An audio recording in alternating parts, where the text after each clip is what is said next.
Hi, my name is Judy Ellington. I'm a tour guide at the Ringling Theatre in Baraboo, Wisconsin. I want to tell you about one of my favorite facts in the Ringling Theatre as we do the tour through the theater. But first I want to let you know that we're starting tours May 28th at 1:30 in the afternoon, running them Tuesday through Saturdays through September 28th. In order to schedule a tour, you can go online to alringling.org and schedule a tour. So they are available by appointment or by regular tour at 1:30 in the afternoon on those days.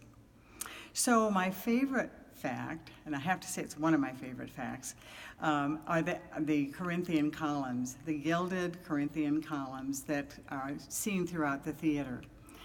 Before, and sometime before we were able to start the restoration, there were 3 columns that were gilded and restored so that we who were a part of the theater audience would have a sense of what the entire theater might look like if it were restored. And so these columns now are fully restored and have been so since 2016.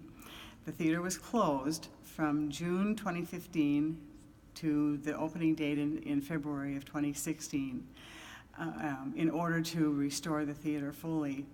It truly is a restoration of love. It is a place that people have loved for years and love to come back to. So whether you've ever been here before and just coming back to see what it looks like now, or never been here and want to see our beautiful theater, we invite you to either go online at lringling.org to look for information on the tours and or schedule a tour or come for a 1:30 Tuesday through Saturday tour.